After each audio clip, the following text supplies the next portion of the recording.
So you just pulled a pristine version of one of your favorite cards from from Wonders of the First Pack. Do you sleeve it? Do you frame it? Do you grade it? If you've ever asked that question, this video is for you. So just to give you an idea of what we're going to be talking about, we're going to be talking about like what is card grading, why does it matter, why you might consider doing it, and then we'll walk through kind of 5 different companies that I've done some research on in the collectible card game world and give you some ideas of what choice might be the best choice for you based on what you want to do with your cards. Now, I want to throw a quick disclaimer out here. I do not know a lot about grading cards. It is not my area of expertise. I am really not super knowledgeable about it, but I've seen a lot of people talking about it in the Discord, so I've tried to do a lot of research and, come up with some good information about, different companies and different things that might be important for grading and whatnot, and really trying to lean into the uncomfortableness of doing a video about something that I don't know a ton about. So if I say anything wrong, like, my bad, like, I will correct it, feel free to call me out nicely, preferably, since I'm giving you the warning. But yeah, I'm much more of a player than a grader, so that's kind of the reason why. But that being said, here, let's dive into the reasons of why you might grade your card. So card grading has a lot of benefits for somebody who doesn't want to use the card in gameplay at all. If you want this card in your collection forever, there's a lot of benefits to having your card graded.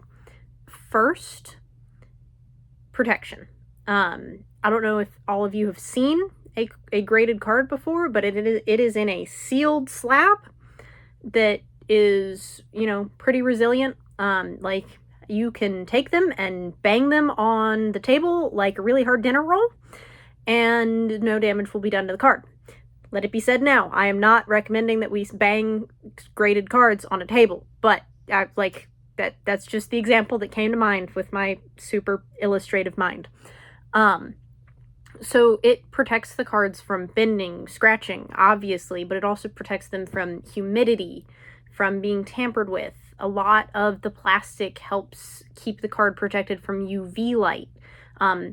What exactly protections go into the slab are kind of dependent on what company and what you might pay for the slab, but overall they help protect the card as a long-term investment. Second, when you get your card graded, it's a huge mark of authenticity. A counterfeit card will not be graded unless it's being graded as a counterfeit. I think I've heard about that, but I'm not really sure. Right now, Wonders doesn't have a problem with counterfeits, but if the game takes off in 5-10 years from now, we may be seeing counterfeit OCM stone foils from the first set. It just depends on where the values of the cards go. Having your card graded is a surefire way of knowing if you ever want to sell your card or prove that your card is real. Being graded is the proof.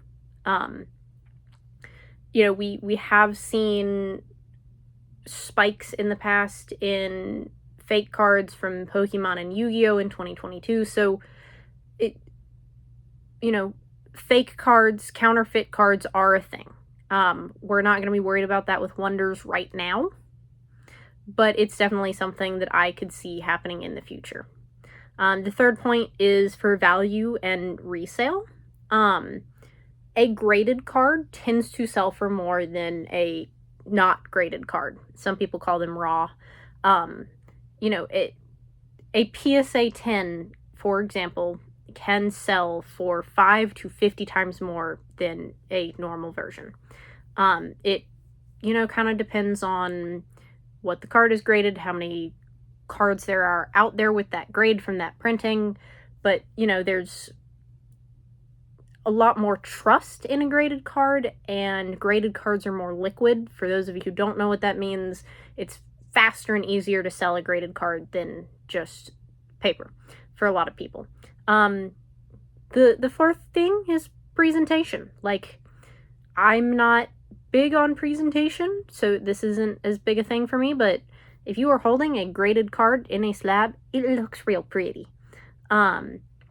So it's an ideal way to showcase a card, to gift a card if you know that somebody's not going to play with it and know that it's safe. It gives the cards kind of a really prized feel for a lot of people. So, you know, the reasons that your card graded are for protection, for authentication, for value, and for presentation. That being said, there's several companies that you might use to grade your cards. There's like a gajillion companies out there. I've just done research into 5. I tried to pick, you know, companies with different aspects that would, you know, appeal to different types of people in the Wonders market. So first is PSA, Professional Sports Authenticator. You heard me talking about them earlier at PSA 10. They are the gold standard for resale value. Founded in 1991. They have a grading scale from 1 to 10 with no subgrades. Their costs range from like $19 per card to like $150 per card. There's like the level of grading that can take, you know, you pay very little, or you can pay a whole heck of a lot for a really high quality grading process, a fast grading process. You know, there's the saying that you can get things cheap, fast. You can only get things y'all, my brain is, things can be cheap, fast, or affordable, but they can only ever be 2 of the 3. Like, you can't have all 3 at once. So you're just paying for different versions of, you know, cheap and fast is not quality. Or, you know, it just depends on what thing you're paying for with PSA and how much you're going to pay. They have, you know, the largest name recognition. They have the highest resale value. Overall, if you want to resell your cards, this is the move that I would make. They do tend to have a slower turnaround, and they don't have subgrades, so for some people that may be a deterrent. But overall, it's good for if you're looking for resale. Beckett is known for a very precise grade for serious collectors, founded in 1999, scale of 1 to 10 with subgrades. So they have not only your grade as on the card as a whole, but centering, corners, edges, and surface all get their own grades. They cost typically $18 to $50, depending on what you're paying for, like depending on what tier you want to pay for. They take about 10 to 60 business days, depending on what. Some people think their slabs are a little bit chunky, but they are very durable. And the label, the color of your label and the grade reflects the score. They have a unique thing where if your card grades a 10 and all 4 subgrades grade a 10, you get a black label. They're very well sought after, ultra rare and coveted. The subgrades give a lot of transparency. So they're really good for showing off a collection that you are really into. CGC cards is kind of the flip around. This is the affordable and fast, perfect for modern cards. Founded in 2000. They started grading TCGs and CCGs in 2020. They will do 1 through 10. Subgrades are optional for an extra fee. Their cost is starting at about $15 and going on up, depending on how much you're getting and whether or not you have a membership. Turnaround time is about 20 to 30 business days. They have kind of a transparent blue edge and clean modern aesthetic on their slabs. So they're really good. They've got for great pricing, fast turnaround, an easy process, and they're good for newer collectors. They do have a lower resale rate than PSA and Beckett. So, you know, it like I said, it depends on what you want to pay for. Tag, which a lot of us are familiar with. That's what the pre-slabs, that's whom the pre-slab, They're who graded the pre-slabs. Founded in 2021, their grading scale is from 1.000 to 10.000. 3 decimal points of precision, $25 to $30 per card, turnaround time of 5 to 10 business days. They've got a kind of a sleek, very futuristic looking slab with an integrated QR code.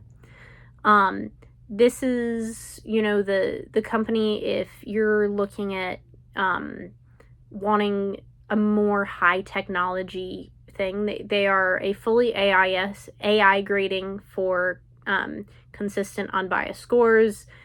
They have a full digital scan report showing every flaw and subgrade. They have a publicly searchable database. For, the few of the cons may be that the decimal system could be confusing for buyers, but they are gaining traction in some broader collector communities. So we're seeing them being used more and more. So the last one that I saw was Sports Card Guarantee Corporation. This is the last one that I kind of did a lot of research into. And they've got a very vintage look with modern speed. Founded in 1998. They've got 1 through 10, no subgrades. They've got a cost from 15 to 25, maybe on up, depending on service level. Their turnaround time is often less than 30 business days, but their slab style is what really brings, is the thing that really brings in a lot of people for this. They've got the iconic tuxedo look with a black border and a nice bold white font. So the pros are that they've got fast turnaround. People love the slabs and they're competitively priced, but they've got less resale present and they do not have any subgrades. So, that's a lot of information about 5 different companies. And there are a gajillion more companies. Like, let me be clear on that. Those are the 5 that I decided to take the time and do some research on. To kind of decide what you want when you're trying to pick what grade that you want to grade your card, you've got to ask yourself a lot of questions. Are you getting your card graded for resale or for display? Do you want subgrades or do you want a full report? What are you prioritizing? Like I mentioned earlier, you can have speed, quality, or cheap, and you can only ever have 2 of the 3. So it just depends on what you're looking for. If you are looking for the best resale value, you go with PSA. That's kind of a well-known fact. If you are looking for precision, you go with Beckett. If you want budget and speed, go with CGC. If you're looking for a lot of transparency and technology and you want to see something innovative, Tag is a really good option. If you want that nice, pretty, like old style tuxedo classic slab, go with SGC. It just depends on what you are looking for your cards and your collections and your needs.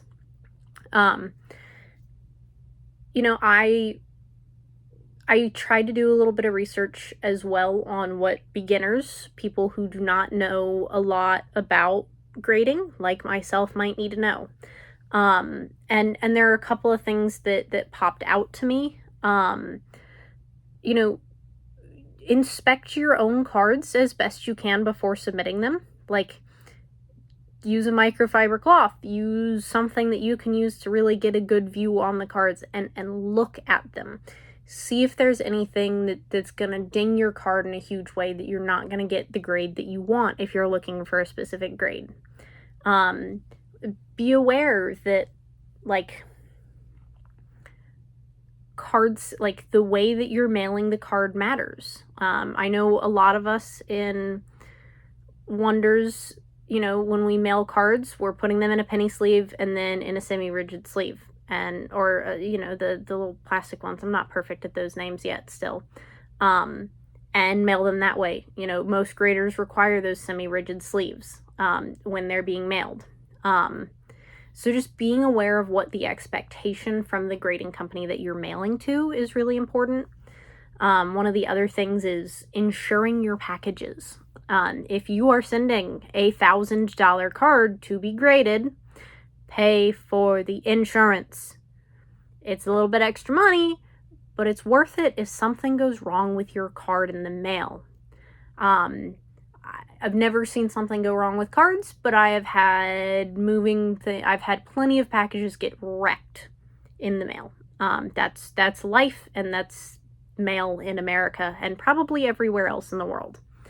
The other thing is to check pop reports. For those of you who don't know what that is, that's kind of the how many, for example, PSA 10s of your card already exist. If there's not a lot of PSA 10s, then if you have what you think is a PSA 10, that could be worth a lot of money if it comes back as that grade.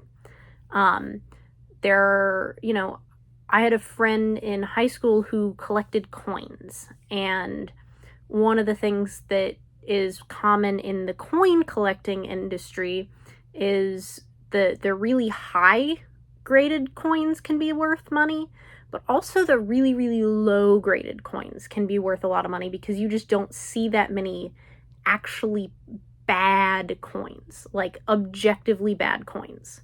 And so understanding where the value is in what grades will get you more money and whether or not it's worth it to send your card in for grading if you're looking for resale value is going to be really important. Don't send in a card for, if you're looking to create a card worth lots of money by grading it, if there's already a ton of cards of that printing graded and PSA 10s and just overall good versions of that card. Like, be aware of that. Be aware that the value of your card depends on how many other cards exist at that grade. So there's just a lot that goes into it, and I encourage everyone to do their own research before they go into the whole process of getting a card graded. I think you have to make the decision that's best for you and your collection, and I don't in the vacuum, I can't tell you what the right decision is. I can only give you some information to help you try and make decisions. Whether you're safeguarding a rare prototype or you're trying to turn, your latest pull, an OCM, an epic OCM that you want graded that'll, in 15, 20 years maybe become a down payment on a new house. Grading your cards can add serious value and credibility to them. So, I'd love to know what y'all are thinking, what companies y'all are most familiar with for grading. If there's a company that you really like that I've left out, please feel free to let me know in the comments. I'd love to hear more people's opinions about this. Like I said at the beginning, if I've said anything incorrect, if my research has done me wrong, please let me know, preferably in a kind way. Be the Wonders community that I know we are. Please, as always, please like, comment, subscribe, and keep being your wonderful selves.